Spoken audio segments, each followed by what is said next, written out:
Welcome to this journey through one of the most disturbing cases recorded in the history of Appalachia. Before we begin, I invite you to leave in the comments where you're watching from and the exact time you're listening to this narration. We're interested to know in which places and at what times of day or night these documented accounts reach. The sound of creaking wood has a specific quality in the Appalachian Mountains. Anyone who has spent time in the older structures nestled in those ancient hills will tell you the way sound travels there is different. It lingers, echoes, returns when you least expect it. In McDowell County, West Virginia, nestled between the coal-rich slopes of the Cumberland Mountains, there once existed a family whose name has been methodically erased from most official records.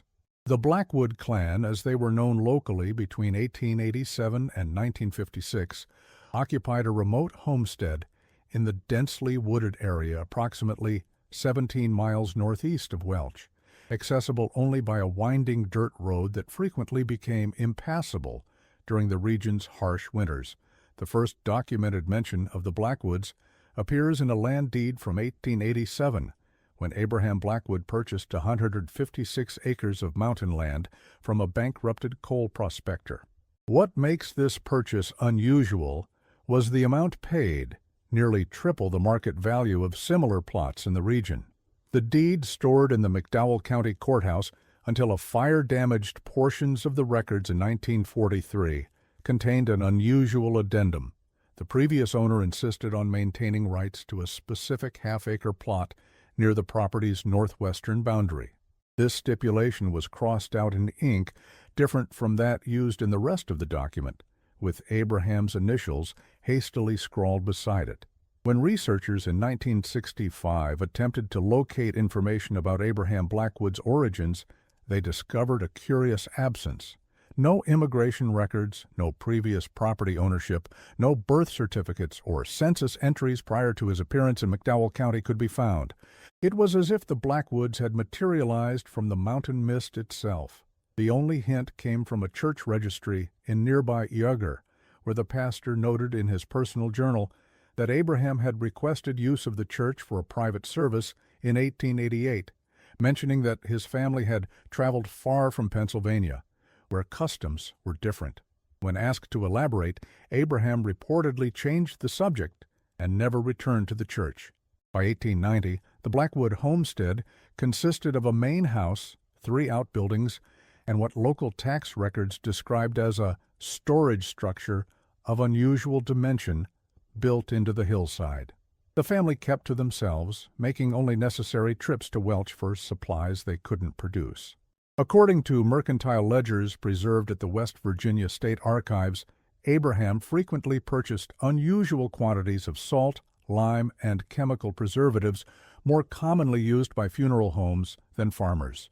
When questioned by the store owner, as noted in his personal journal discovered during a 1968 estate sale, Abraham explained they were necessary for the keeping of things that otherwise wouldn't keep. What's particularly notable in these early records is the store owner's description of the Blackwood family members who occasionally accompanied Abraham. He described them as uncommonly still in their bearing and noted that they spoke little and moved with precision, as if each gesture were calculated.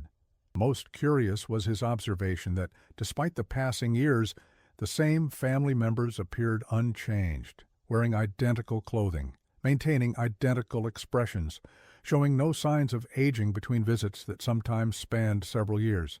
The isolation of the Blackwoods might have continued unremarked upon had it not been for the particularly harsh winter of 1893. Heavy snowfall blocked the mountain passes for nearly 6 weeks, and when a postal carrier finally made it through to the remote areas to check on residents, he reported that the Blackwood property appeared thriving despite the conditions. Smoke rose from multiple chimneys, livestock seemed well fed, and he observed at least 7 adults moving about the property. A curious detail, as census records from 1890 listed only Abraham, his wife Eliza, and their 3 adult children as residents. When questioned later, the carrier, Jeremiah Holcomb, reported something that didn't make it into official records, but was preserved in his personal correspondence to his brother in Richmond. The strangest thing wasn't how well they'd weathered the storm, but how they watched me. 7 adults, standing equidistant around the property line, just staring. Not moving to greet me, not waving me off, just watching, still as fence posts. Some without proper coats despite the bitter cold. I called out a greeting, but no one replied. I didn't leave the mail that day. Something told me not to stop writing. Holcomb's letter continues with a detail omitted from his official report.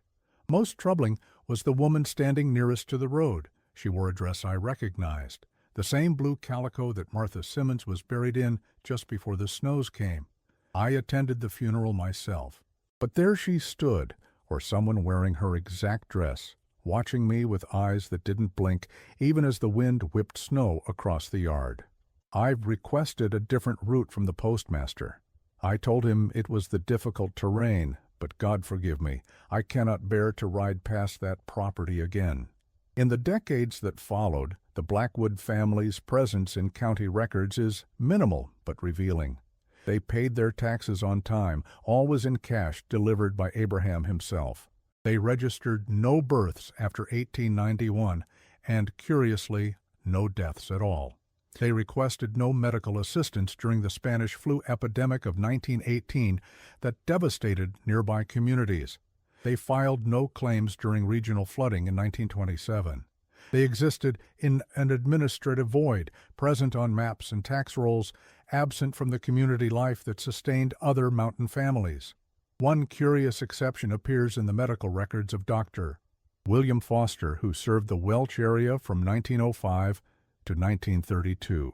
In a patient log from January 1907, he documented a house call to the Blackwood property, the only known instance of an outside professional being admitted to the homestead. The reason listed was consultation on preservation methods, an unusual entry for a medical professional. Dr. Foster's subsequent entries show he purchased 3 times his usual amount of formaldehyde and calcium oxide that month. More telling is what appears in his private correspondence to a medical colleague in Baltimore. I have witnessed techniques that defy conventional understanding of tissue preservation. The subjects maintain a remarkable degree of suppleness and structural integrity despite significant time since expiration. The family patriarch speaks of continuous maintenance rather than traditional embalming. I remain uncertain whether I should document these methods for medical science or pray that they remain isolated in those remote hills. The first significant investigation into the Blackwood clan began after a land surveyor, Thomas Whitaker, went missing in 1931 while mapping potential sites for a WPA project. His last known location, according to his assistant, was approximately 2 miles from the Blackwood property. A search party formed by the county sheriff ventured to the Blackwood homestead 3 days after Whitaker's disappearance. What they found, or rather, what they reported finding, marked the beginning of what would eventually become known among local law enforcement as the Blackwood Matter. Sheriff Nathaniel Pierce led the 5-man search party that approached the Blackwood property on the morning of October 17, 1931. According to his official report, they were met at the property line by Abraham Blackwood, now elderly but standing straight-backed and stern. When questioned about the missing surveyor, Abraham denied seeing any outsiders on or near his land. He refused the men permission to search the property, producing a shotgun from behind his door and informing them that he had the legal right to defend his homestead from intruders. What Sheriff Pierce noted in his report, but never publicly disclosed, was the condition of the Blackwood home as viewed from the porch where they conducted their interview. The interior, visible through the open door, appeared to be divided not into the usual rooms of a family home, but into what I can only describe as compartments. Walls had been erected to create narrow corridors, with doors spaced closely together. When a door at the rear of the visible hallway opened momentarily, I observed what appeared to be preserved animal specimens hanging from the ceiling. The individual who opened and quickly closed this door was female, approximately 30-40 years in age, with unusual pallor and gait. Most disturbing was Mr. Blackwood's insistence that he lived alone despite clear sounds of movement from multiple individuals within the structure. What Sheriff Pierce omitted entirely from his report, but later confided to Judge William Harmon in a conversation recorded in the judge's private journal, was his recognition of the woman he glimpsed inside the house. "I swear on my mother's grave that was Eliza Blackwood I saw through that doorway, Abraham's wife, who would have been over 80 years old by then. But she appeared no older than when I saw her as a boy, 30 years earlier. Her face had the same waxy pallor it did back then, when my father took me along on tax collection visits. She hasn't aged a day, Judge, not a single day." The search for Thomas Whitaker continued for another week before being officially abandoned. His equipment was discovered by hunters that winter, approximately half a mile from the Blackwood property line, but his remains were never recovered. His was the first of 7 disappearances between 1931 and 1947 that would occur within a 5-mile radius of the Blackwood homestead. In each case, investigations stalled at the Blackwood property line, with Abraham and later his son Ezekiel invoking property rights to prevent thorough searches. A hunter from the area, Raymond Collins, reported an unsettling encounter in the woods near the Blackwood property in the autumn of 1935. His statement, given to the sheriff but never officially filed, described coming across what he initially thought was an injured hiker propped against a tree. As I got closer, I realized something wasn't right about the way he was sitting, too still, too straight. When I called out, he turned his head toward me, but the rest of his body didn't move at all. Just the head, rotating more than a neck should allow. His eyes were open but milky, like cataracts, and his skin had a grayish cast to it. When I asked if he needed help, his mouth opened and closed, but no sound came out.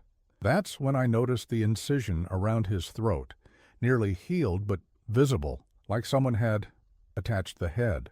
I backed away, and as I did, I saw him try to stand, not by pushing up with his legs, but by leaning forward until gravity pulled him to his feet.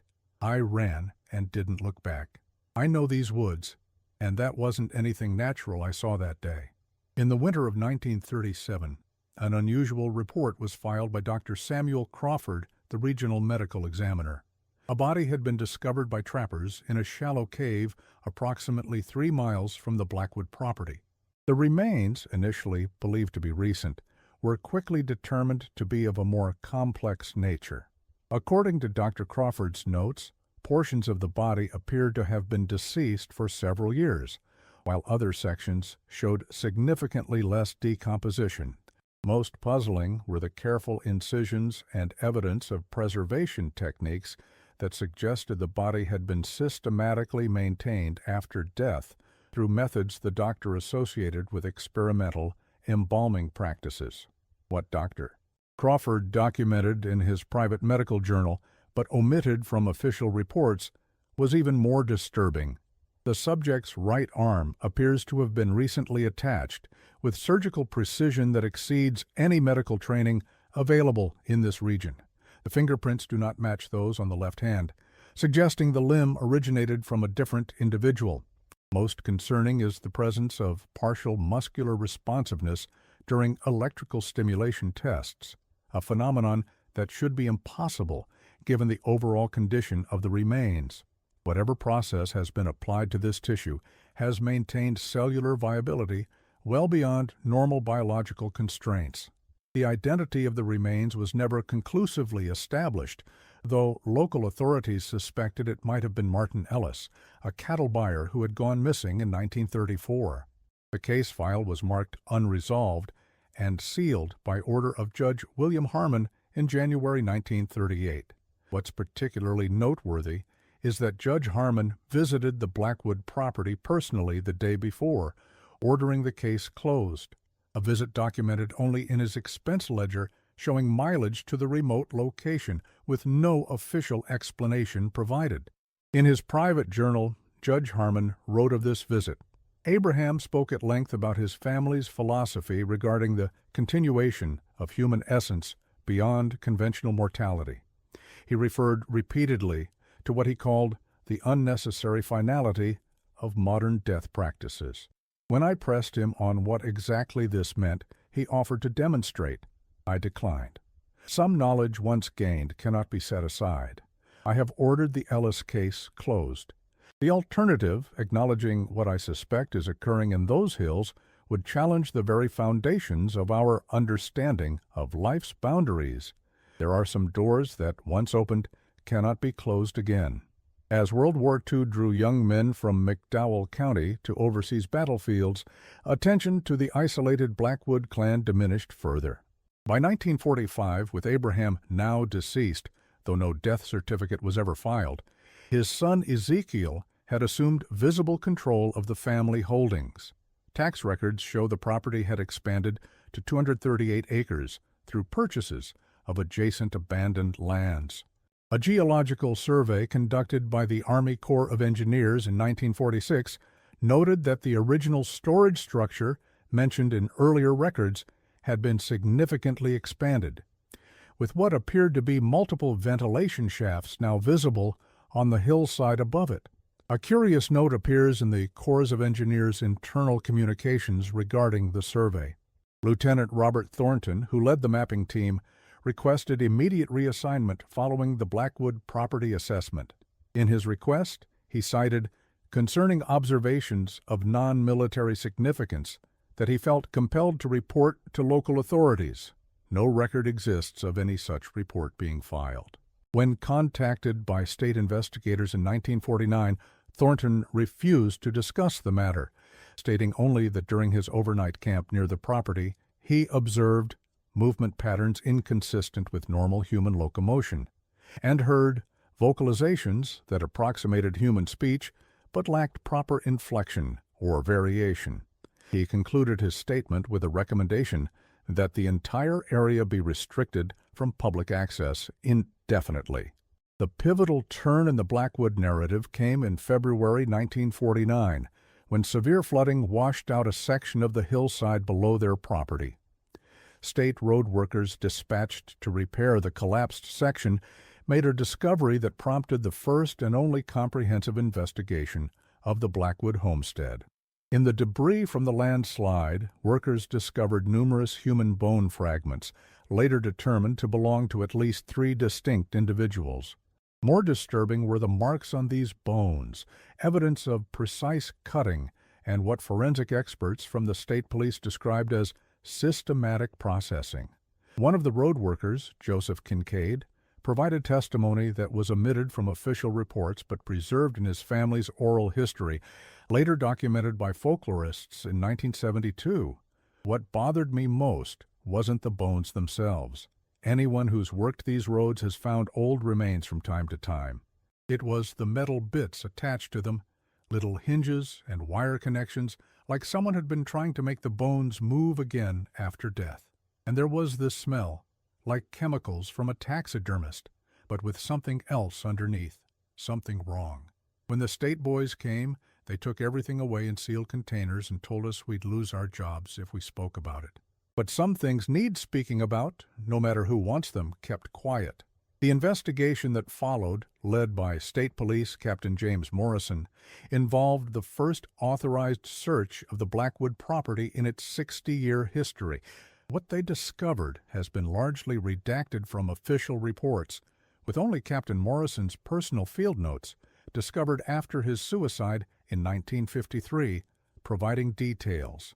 According to these notes, the storage structure built into the hillside was actually an elaborate network of chambers extending deep into the mountain. The chambers, numbering at least 17 according to Morrison's diagram, contained evidence of what he described as systematic collection and preservation of human specimens. Most disturbing were Morrison's descriptions of the living Blackwood family members encountered during the raid.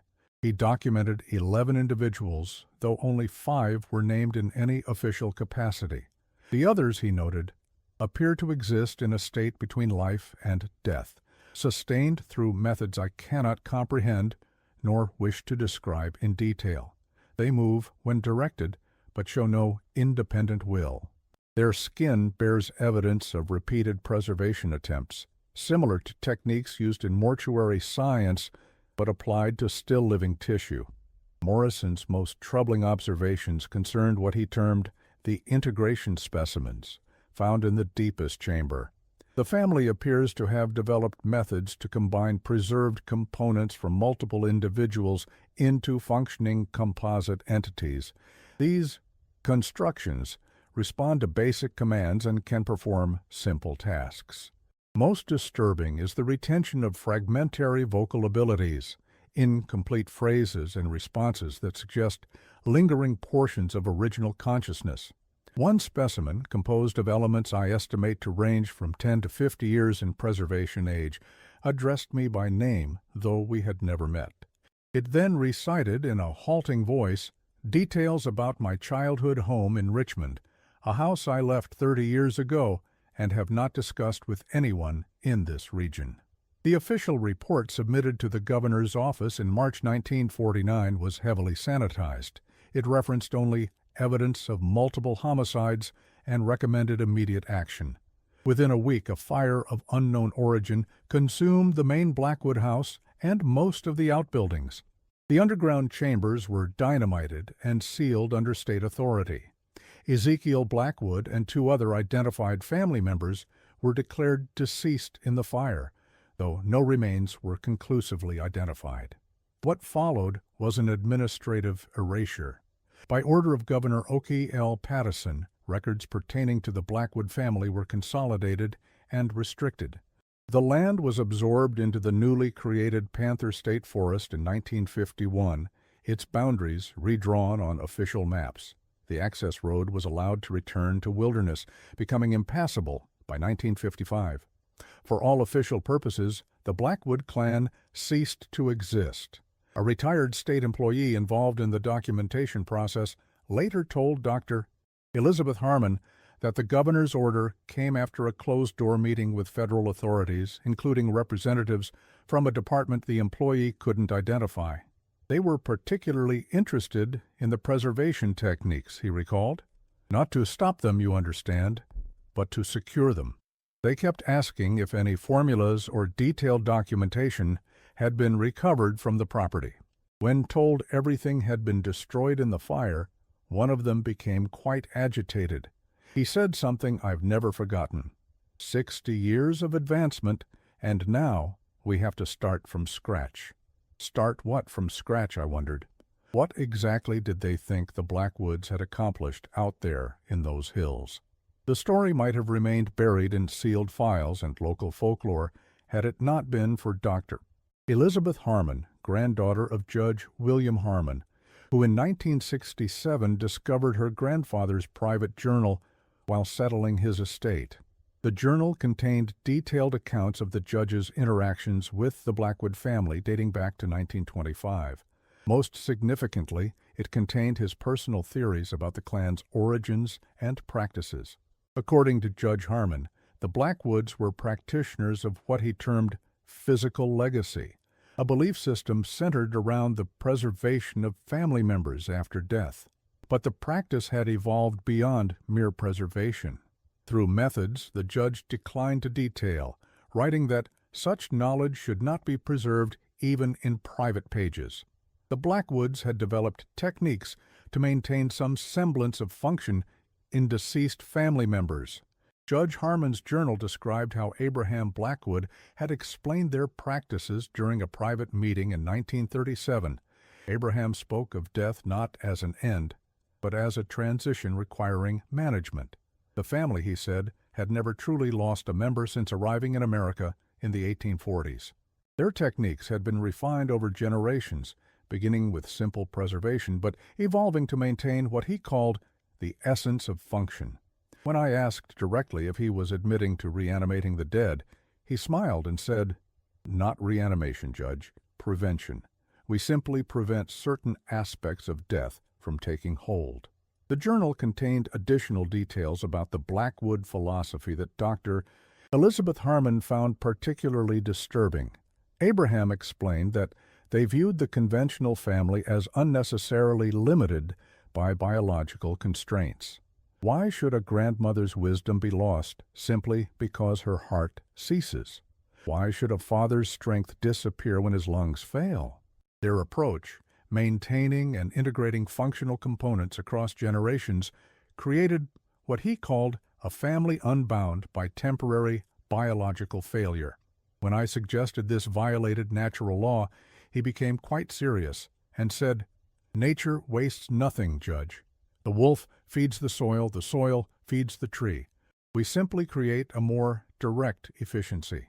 I left with the distinct impression that the Blackwoods no longer viewed themselves as individual beings in the conventional sense, but as components of a collective family entity that transcended individual mortality.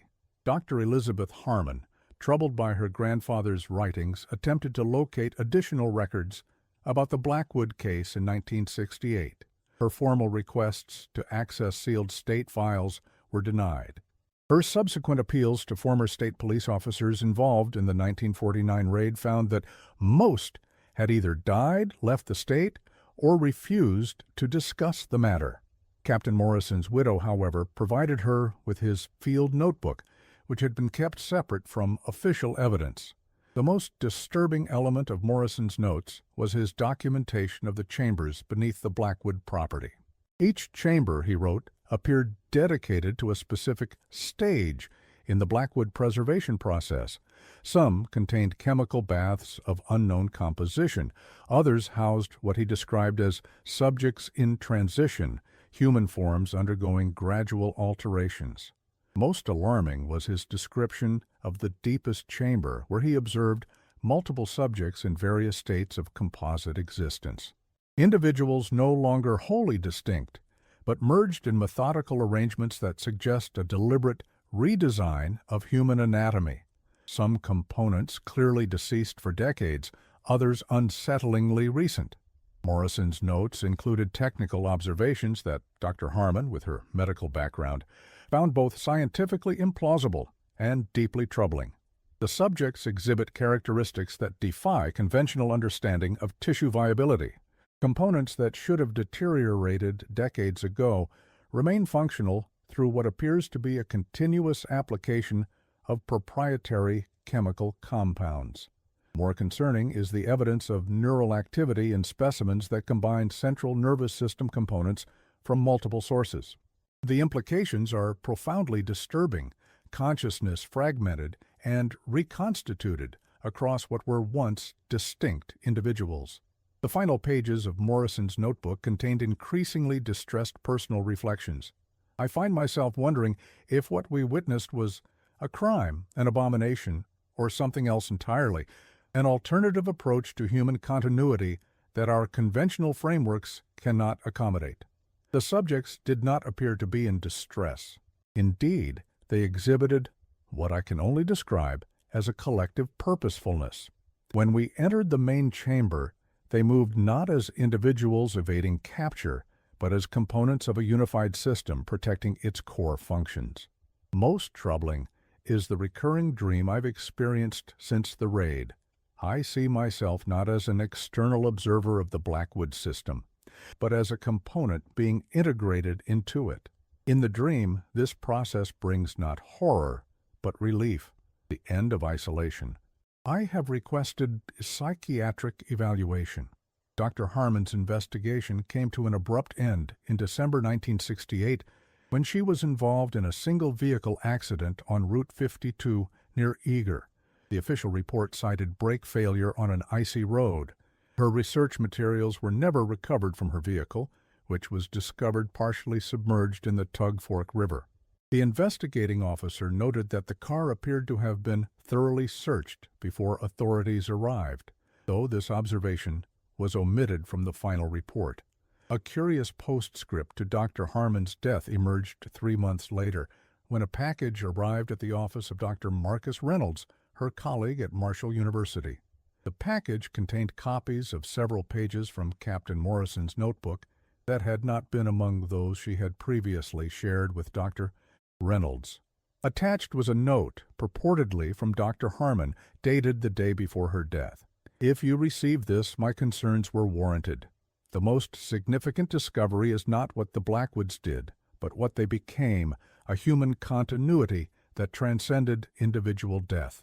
The most troubling question is not whether their practices ended with the 1949 raid, but whether what was found and seized has been repurposed rather than destroyed. The handwriting was verified as Dr. Harmon's, but the original note and copied pages disappeared from university archives in 1971. In the decades since, the Blackwood story has existed primarily as an academic footnote in obscure journals of Appalachian history. A brief reference appears in Dr. Harold McKinley's 1956 study of isolated mountain communities, where he notes that certain families in the region developed extreme practices of preservation in response to the difficulties of burying deceased loved ones in remote areas with rocky soil and harsh winters. McKinley's work, however, avoids naming the Blackwoods directly, referring instead to a documented case in southern West Virginia that exemplified the furthest extension of such practices. Dr. McKinley's unpublished research notes, discovered after his death in 1972, contain more explicit references. The Blackwood methodology represents an evolutionary branch of mortuary practice that diverged from conventional approaches in critical ways. Rather than accepting death's finality, they developed techniques to maintain functional capacity in specific bodily systems through continuous chemical application and mechanical augmentation. Most significant was their apparent success in preserving fragmented consciousness across technically deceased neural tissue, an achievement that, if verified, would fundamentally challenge our understanding of death as a terminal state rather than a transitional process. The physical evidence of the Blackwood clan's existence has been systematically eliminated. The area where their homestead once stood is now densely forested, with no visible remnants of structures. Geological surveys conducted in 1963 found that the sealed underground chambers had collapsed, either naturally or by design, leaving only a depression in the hillside that fills with stagnant water during rainy seasons. A park ranger stationed in the area from 1963 to 1979, Thomas Jenkins, later reported unusual observations that were dismissed by his supervisors. The depression never holds water after rainfall like it should, he noted in a report filed in 1965. The water drains away too quickly, suggesting openings beneath the surface. More concerning are the sounds sometimes heard at night, mechanical clicking, and what sounds like pumping equipment operating deep underground. When I requested permission to investigate, I was explicitly ordered to avoid the area entirely, especially after dark. The rangers who'd been there longer told me that every few years, someone gets curious about that hillside. They either get reassigned or they learn to stop asking questions. What remains are fragments, disconnected records, redacted reports, personal accounts, quietly passed between longtime residents of McDowell County. The few researchers who have attempted to compile comprehensive documentation of the case have faced unusual obstacles. Files go missing from archives. Sources recant their statements. Physical evidence documented in initial reports is later discovered to have been destroyed in routine purges of evidence storage. A historian from West Virginia University who attempted to investigate the case in 1982 reported a pattern of institutional resistance that went beyond normal bureaucratic obstacles. It wasn't just that records were sealed or missing, he wrote in a letter to a colleague. It was the active discouragement from every official source. When I filed a routine records request with the state police, I received a phone call from someone claiming to represent the governor's office, advising me that continued pursuit of this particular research topic could negatively impact my academic career. When I asked on what grounds such a warning was being issued, the caller simply said, "Some history is best left unexamined. I've never experienced anything like it in 30 years of Appalachian historical research." Perhaps most telling is the local response to inquiries about the Blackwood family. Older residents of the area uniformly respond with the same phrase, "Those people were never here." This denial persists even among those whose ancestors are documented as having interacted with the clan. It suggests a communal agreement to erase not just the physical presence of the Blackwoods, but the very memory of their existence. One exception to this pattern of denial emerged in 1989 when a retired postal worker named Samuel Holcomb, grandson of Jeremiah Holcomb, agreed to an interview with a folklore researcher from Virginia Tech. He shared family stories about the Blackwoods that had been passed down through 3 generations. My grandfather told my father, who told me that the Blackwoods weren't like other families. They didn't bury their dead, they kept them. Not just preserved them, like taxidermy, but kept them moving, working, functioning. Grandfather said he once saw 3 generations of Blackwood women standing together by their garden, the youngest around 20, the oldest over 80. And all 3 had the same face. Not similar like family resemblance, but identical. Same features, same expressions, same movements. He said it was like watching someone perform the same action through 3 different mirrors. When my father asked how that could be possible, Grandfather just said, "They found a way to keep what matters and replace what doesn't." In 1964, an unnamed researcher from Marshall University spent 3 months interviewing elderly residents of McDowell County about local history. In notes discovered after the project was abruptly terminated, the researcher described a pattern. When discussing any topic related to local history, subjects are forthcoming and detailed. When the conversation approaches anything connected to the North Ridge area or the Blackwood property, subjects uniformly change the subject, terminate the interview, or provide obviously false information. Several used identical phrasing to deny knowledge, suggesting a coordinated response. One subject, after believing recording had stopped, said simply, "Some things stay buried for a reason." The researcher's final note, dated the day before the project's termination, described an unsettling encounter. Today I interviewed Martha Collins, age 94, who initially followed the same pattern of denial regarding the Blackwood family. When I showed her a photograph of the property from 1910, however, her demeanor changed dramatically. She became agitated, then leaned forward and whispered, "They're not gone, you know, not really. That fire in '49 didn't end anything, just scattered them. Now instead of staying put in those hills, they're out wandering. I've seen them, parts of them anyway, moving through the woods at night. Not whole people anymore, just pieces looking for other pieces." When I attempted to ask follow-up questions, she claimed to have no memory of making these statements. Her daughter, who had left the room briefly, returned to find her mother extremely distressed and asked me to leave immediately. The most recent documented connection to the Blackwood legacy emerged in 1967, when a spelunker exploring an unmapped cave system approximately 3 miles from the former Blackwood property discovered what he described as a storage chamber containing preserved human remains. According to his initial report to local authorities, the chamber contained 7 preserved bodies, arranged in seated positions against the cave wall. Most disturbing was his observation that the bodies appeared to have been assembled from components of different origin, limbs and features that seemed not to belong to the same individual. The spelunker, Michael Patterson, provided details in his statement that were omitted from official reports. The preservation was unlike anything I've ever seen. These weren't decomposing bodies. They were maintained, almost like museum specimens, but with a level of flexibility that shouldn't be possible after death. Most unsettling were the faces. Each had features that didn't quite match, as if assembled from different people. One had eyes of different colors. Another had skin tone that varied distinctly between neck and face. When my flashlight beam hit them, I swear I saw one blink, just once, slowly, like someone waking from deep sleep. I got out of there fast, but as I was leaving, I heard something moving in the dark behind me, not following exactly, but adjusting position, like it was listening to my footsteps. By the time county authorities reached the reported location 2 days later, guided by the spelunker, the chamber was empty.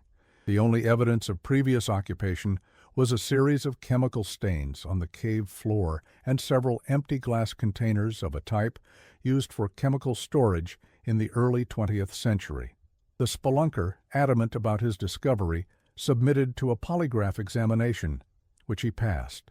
The case was nevertheless closed after an anonymous call to the sheriff's office identified the spelunker as mentally unstable with a history of fabrication. No record of such history was ever verified, and the spelunker left the state shortly thereafter. In a letter sent to a former colleague in 1969, Patterson wrote, "I know what I saw in that cave, and I stand by every word of my statement. What I didn't report, because who would believe it, was what happened the night after I made my report. I was staying at the Jefferson Hotel in Welch. Around 3 a.m. I woke to find someone standing at the foot of my bed. It was dark, but I could make out the silhouette of a man. When I reached for the lamp, he spoke in a voice that didn't sound quite natural, like multiple voices layered imperfectly over each other. He said, 'The family prefers its privacy. You would do well to forget what you saw.' When I finally got the lamp on, the room was empty, but the window was open. I was on the 3rd floor, with no fire escape or ledge outside that window. I checked out that morning and haven't set foot in West Virginia since. Some mysteries aren't meant to be solved. The final official mention of anything potentially connected to the Blackwood clan appears in a 1969 internal memo from the West Virginia Department of Natural Resources, discovered during a routine declassification in 1997. The memo, addressed to field rangers in the Panther State Forest area, instructed them to report any unusual structures, excavations, or evidence of habitation in the North Ridge section of the forest, with specific attention to any chambers or storage areas that might be accessed via cave systems. Rangers were explicitly instructed not to investigate such findings personally, but to secure the area and contact state authorities immediately. The memo concluded with an unusual directive. Under no circumstances should personnel remove or disturb preserved organic materials found in these locations, regardless of apparent age or origin. What the memo didn't specify, but was revealed in a ranger's personal journal discovered during a 2001 estate sale, was that these instructions followed the discovery of what the ranger described as a processing site in a remote section of the forest. "We found what looked like a field laboratory," he wrote. "Glass containers with chemical residue, surgical implements, and what appeared to be human remains in various stages of processing. Most disturbing was the evidence that this had been recently active. Ashes in the fire pit were still warm. When state authorities arrived, they confiscated our photographs and made us sign non-disclosure agreements. They told us it was related to illegal organ trafficking, but that doesn't explain the preservation equipment or the age of some of the specimens. One looked mummified, but had fresh sutures along the neck and shoulders. No subsequent documents indicate whether any such discoveries were ever reported. The North Ridge section of Panther State Forest was designated a restricted research area in 1970, ostensibly for a long-term study of chestnut blight recovery. Public access has remained limited to this day, with permits required and typically denied for anything other than official forestry business. A former Department of Natural Resources employee, speaking on condition of anonymity in 2002, claimed that the research area designation was merely a cover. There was never any chestnut blight study. That was just the official explanation for keeping people out of those woods. The real reason was the ongoing monitoring operation. Every 3 months a team would come in. Not our people, not even state people.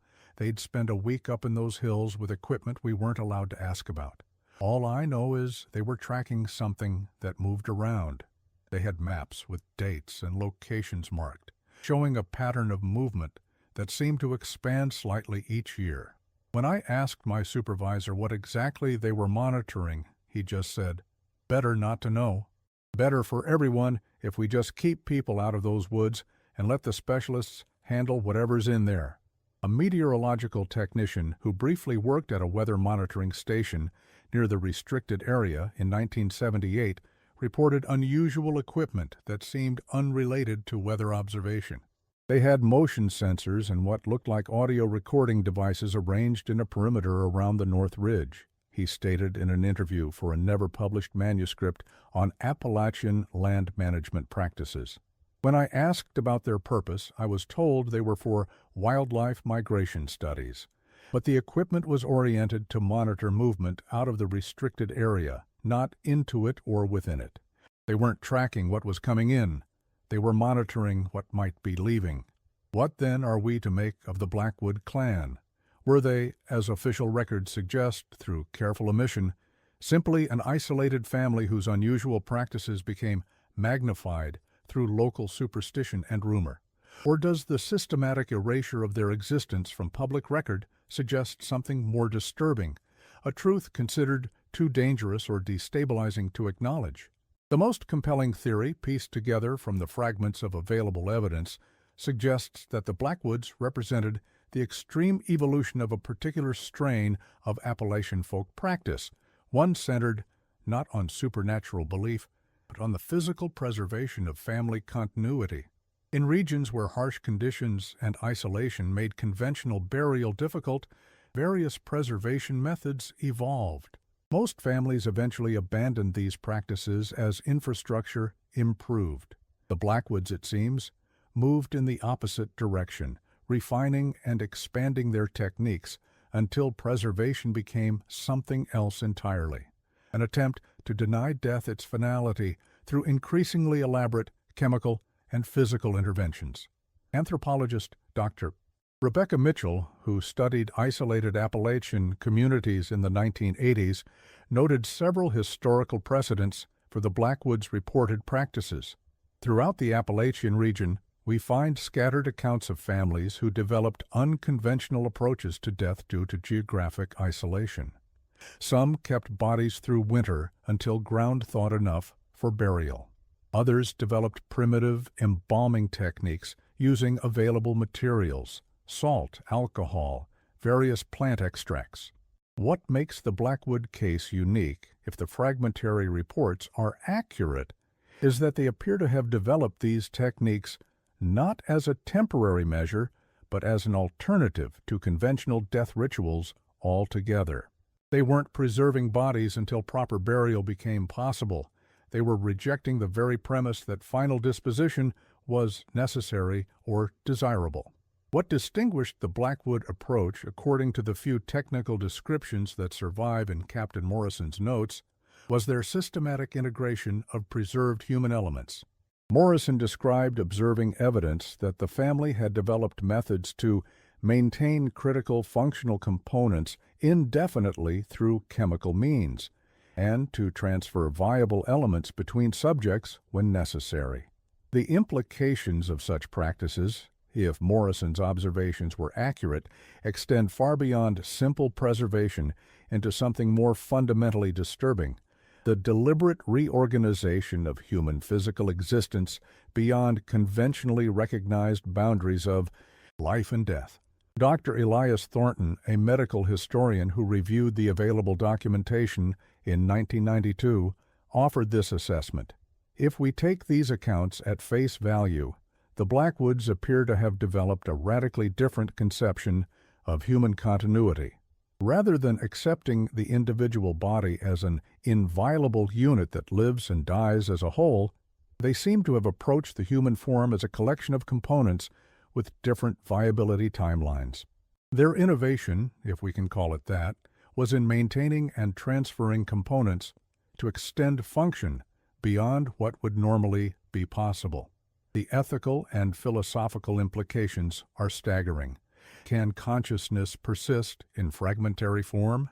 Does identity reside in specific neural structures that might be preserved and integrated into new configurations?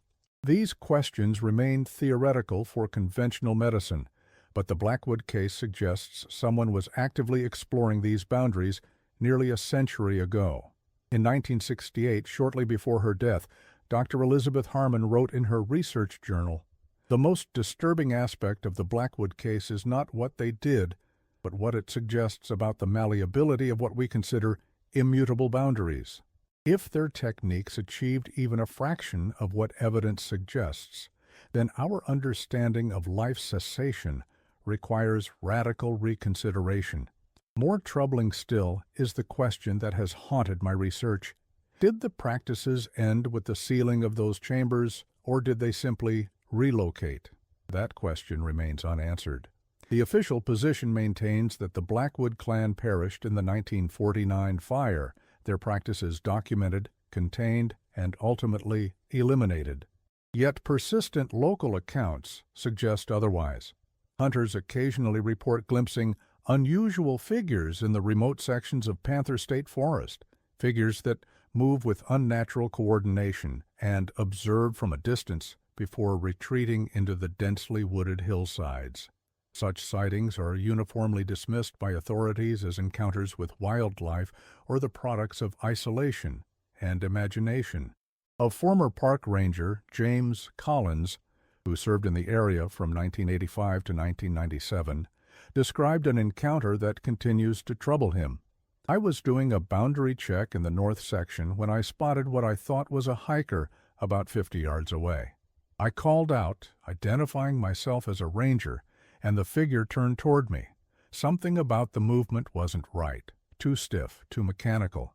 As I got closer, I realized what I was seeing wasn't a single person, but what appeared to be parts of different people assembled together. The proportions were wrong, one arm longer than the other, the torso too broad for the legs, and the face.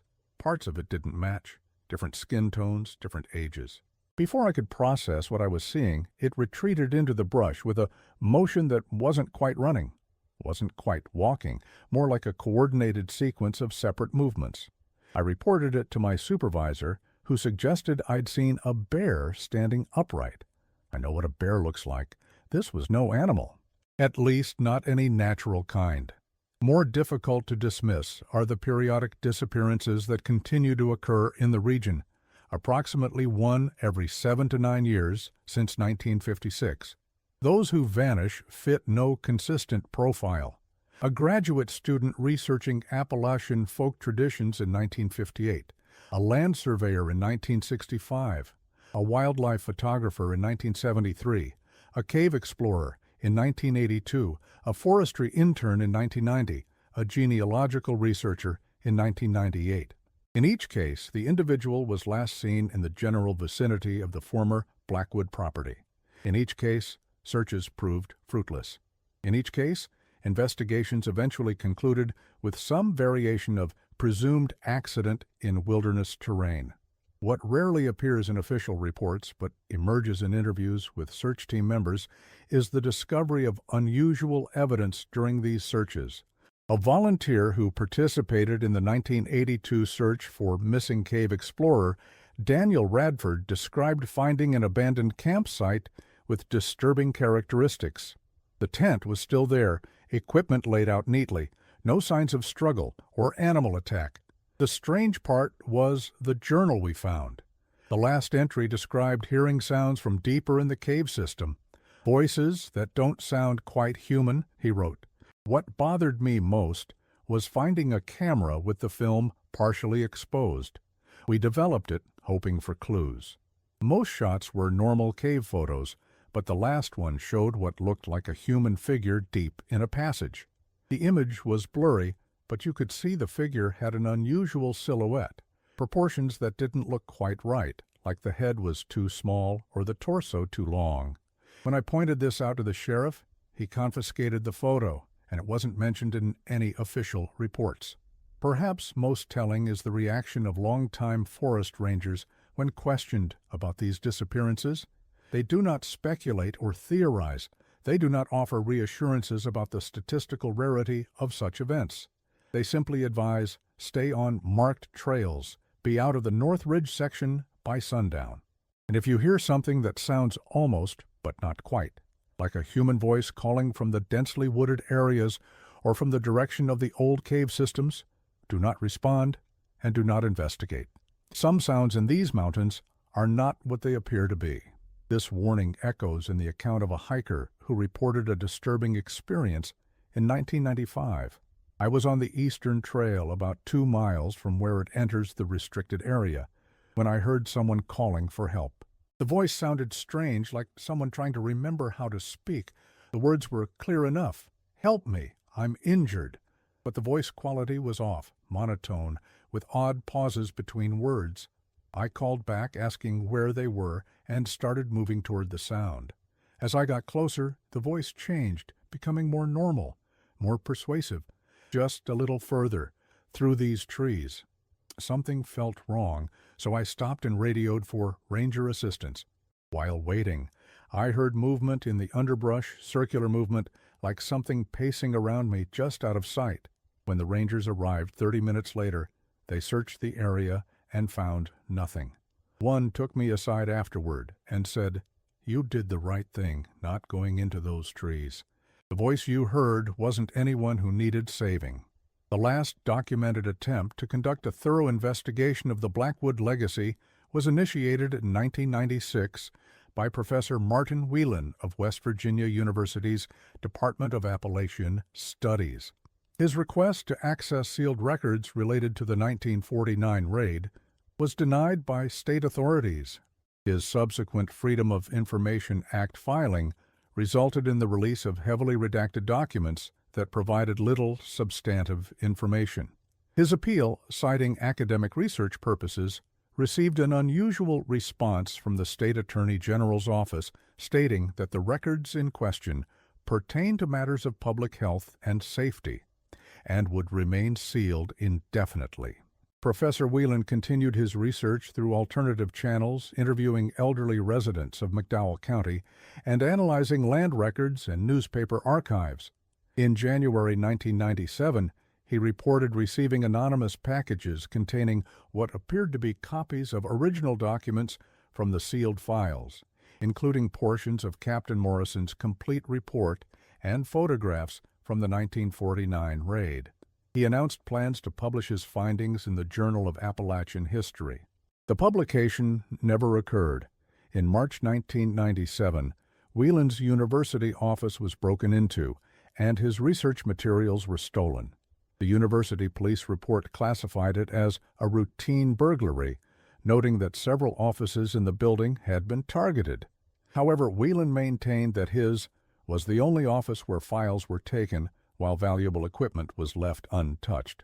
2 weeks later, Whelan resigned his position, citing health concerns. He relocated to Oregon, where he has declined all requests for interviews regarding his Blackwood research. In a private letter to a colleague, discovered after that colleague's death in 2002, Whelan wrote, "What I found in those anonymous documents goes beyond historical curiosity into something that fundamentally challenges our understanding of human mortality." The photographs, in particular, documented what can only be described as experimental human preservation on a scale, and with a sophistication that should not have been possible in that time and place. Most disturbing were the images of what the report termed composite subjects, individuals assembled from components with varying preservation ages, some estimated to have been maintained for over 50 years. The technical annotations suggested that the Blackwoods had developed methods to sustain neural activity in preserved tissue and to integrate functional systems from multiple sources into viable composite entities. I cannot unsee these images, nor can I escape the implication that if such techniques were possible then, they have almost certainly been refined in the decades since, whether by surviving Blackwoods or by whatever government entities seized their research. The land where the Blackwood homestead once stood remains undeveloped within the boundaries of Panther State Forest. Satellite imagery shows nothing but continuous forest canopy.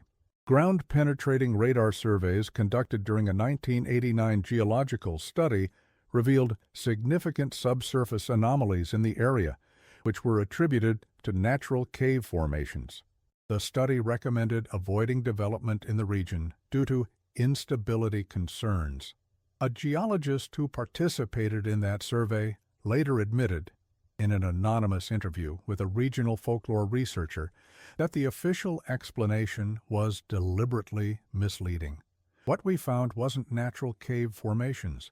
The imaging showed a network of chambers and connecting tunnels extending nearly a quarter-mile into the hillside. Some chambers were collapsed, but others appeared intact, with evidence of reinforced walls and what looked like installed equipment still in place. Most concerning were the thermal anomalies, areas showing temperature variations inconsistent with surrounding bedrock, suggesting ongoing activity or occupation. When I brought this to the attention of the survey director, the entire project was immediately classified, and we were made to sign non-disclosure agreements. The explanation about natural caves and instability was fabricated to justify keeping the area restricted. Local residents still avoid the North Ridge section of the forest, though few can articulate exactly why. When pressed, older community members will often say simply, "It's not our place to go." This sentiment, this understanding that certain spaces remain off-limits, not by law but by unspoken agreement, pervades the community's relationship with the region once occupied by the Blackwood clan. A local teacher who grew up in the area described how this knowledge is transmitted. It's not something anyone sits you down and explains. You just absorb it growing up here. The way adults change the subject when certain places are mentioned. The way they react if you say you've been hiking near the North Ridge, not with anger, but with this quiet concern, checking you over like they're making sure you're still completely yourself. I remember finding an old photo of what must have been the Blackwood place in my grandmother's attic when I was about 12. When I asked her about it, she took the photo, burned it in the kitchen sink, and made me wash my hands with lye soap. She never said why, just made me promise never to go looking for that place. Something in her eyes told me it was a promise I needed to keep. Perhaps this is the true legacy of the Blackwoods, not the physical structures that have been systematically erased, not the records that have been sealed or destroyed, but the persistent silence that surrounds them. It is a silence that speaks to something recognized but deliberately unacknowledged, a mutual agreement to look away from what cannot be comfortably integrated into our understanding of human boundaries and limitations. As one elderly resident of Welch, who requested anonymity, told me during my research for this account, some families keep their dead in photographs. Some visit graves with flowers. Those people, they found another way. And perhaps the kindest thing we can do is forget they ever did. Yet complete forgetting proves impossible. The story resurfaces periodically in academic footnotes, in local folklore, in the persistent avoidance of certain questions by longtime residents. The Blackwood clan exists now primarily as an absence, a deliberate gap in records, a section of forest avoided without explanation, a story begun but never completely told. A librarian at the West Virginia State Archives described finding evidence of this systematic erasure during a digitization project in 2000. We discovered that certain county records from McDowell County had been altered, not recently, but decades ago. Census records, property tax rolls, birth and death registries all showed signs of careful editing, names removed, entries crossed out and rewritten. The alterations were skillful, done on the original documents with period-appropriate materials, but detectable under digital enhancement. Always the same pattern, removing any reference to the Blackwood family or their property. It wasn't random vandalism, it was methodical excision of a specific family from the historical record. Someone went to extraordinary lengths to make it appear as if these people had never existed, and perhaps that is fitting. For if the fragments of evidence are to be believed, the Blackwoods themselves existed in that ambiguous space between presence and absence, between continuation and cessation. Their story suggests uncomfortable questions about the boundaries we consider fixed and immutable. In the isolated hollows of the Appalachian Mountains, far from oversight or intervention, the Blackwood clan appears to have conducted a decades-long experiment into those boundaries and what might lie beyond them. Dr. Samuel Thornton, a bioethicist who reviewed the available documentation in 2004, offered this reflection. The Blackwood case, if the accounts are even partially accurate, represents a fundamental challenge to our conception of human identity and continuity. Modern medicine increasingly recognizes that death is not a moment but a process, with different systems ceasing function at different rates. The Blackwoods appear to have taken this understanding to its logical extreme, treating the human organism not as an indivisible whole, but as a collection of components with different potential lifespans. Their techniques, focusing on preservation and integration rather than resurrection, sidestep the traditional ethical questions of reanimation to pose new ones. Can identity persist across partial preservation? Does consciousness remain when only fragments of a neural network are maintained? Where does the individual end when components are shared across what were once distinct persons? These are not merely historical curiosities, but prescient questions for an era of advancing transplantation technology and neural interface development. In 2008, a nursing home resident in Charleston, claiming to be a distant relation of the Blackwoods, provided a brief but disturbing account to a visiting folklorist. The family believed that physical death was a solvable problem, not through magic or religion, but through technique. They started with simple preservation, keeping bodies from decaying. Then they found ways to maintain function in preserved tissue. The breakthrough came when they discovered how to transfer still viable components between bodies. That's when they stopped being individuals in the way most people think of it. They became a collective, pieces of many people functioning as a unified system. They didn't die in that fire in '49. They just redistributed, adapted, found new ways to maintain continuity.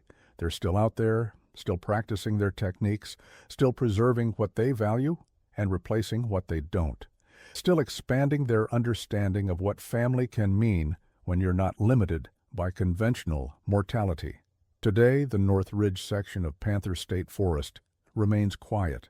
The underground chambers have long since collapsed or been sealed. The structures that once housed the clan have returned to the earth.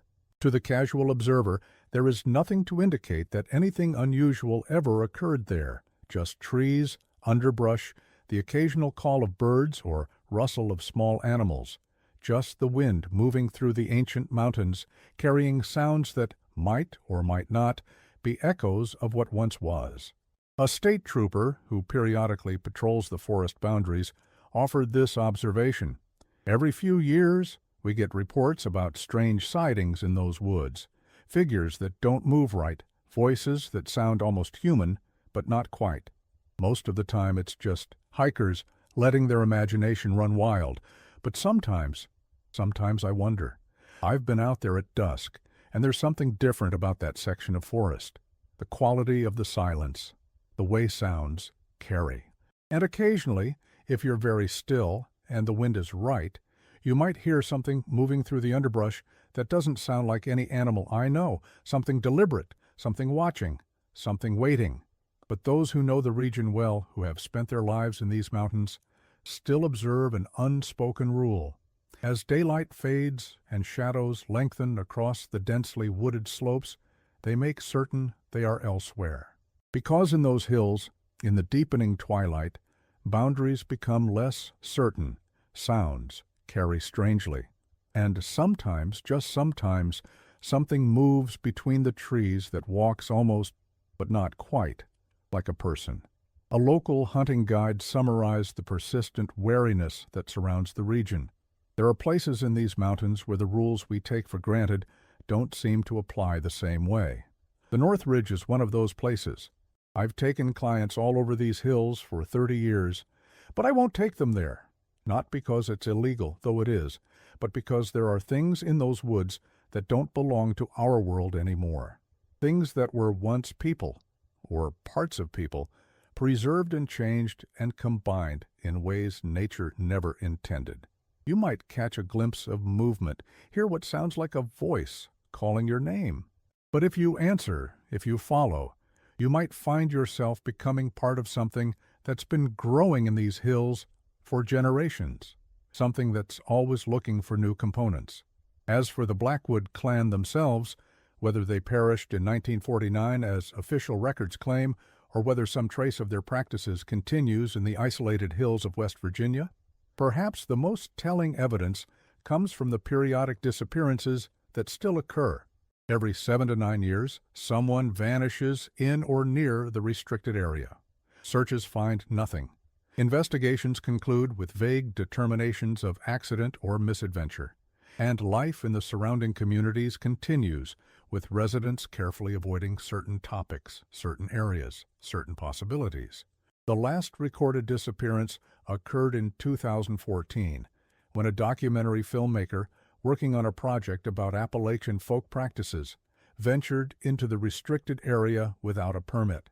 His abandoned vehicle was discovered at a Forest Service road trailhead. His equipment was never found. The official report cited probable bear attack, despite the absence of any physical evidence supporting this conclusion. One search team member, speaking anonymously, described finding a single disturbing item during the search, a digital recorder with a partial audio file still intact. The recording captured the filmmaker's voice. "I'm about 2 miles in from the trailhead, heading toward the coordinates where the Blackwood property supposedly stood. Something strange about the atmosphere here. An unusual stillness, like the forest is holding its breath.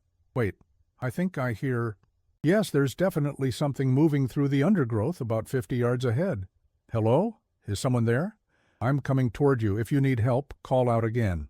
The recording continues for another 30 seconds with just the sound of movement through forest undergrowth. Then, faintly, a voice that is not the filmmaker's can be heard.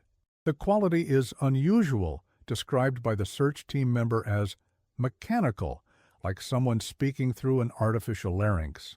The words are difficult to discern but appear to be, "The family always needs new components." The recording ends abruptly. It was not included in official evidence and was reported as corrupted media in the case file.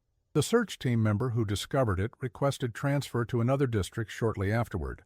And so, the story of the Blackwood clan remains, half told, deliberately obscured, existing in fragments and whispers. A family that challenged the boundaries between life and death. A practice that evolved beyond conventional understanding, a legacy that continues to haunt the remote hollows of the Appalachian Mountains, where isolation allowed for the development of traditions and techniques far removed from the mainstream of American life.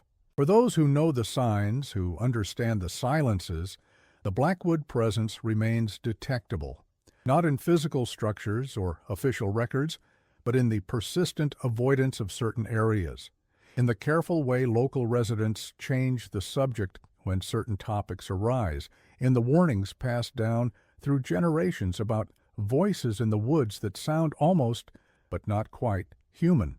In the end, perhaps the most disturbing aspect of the Blackwood story is not what they supposedly achieved in their remote mountain compound, but what it suggests about the malleability of what we consider fixed and immutable.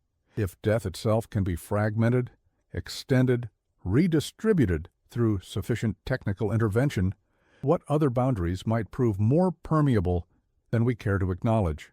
What other certainties might dissolve when examined too closely?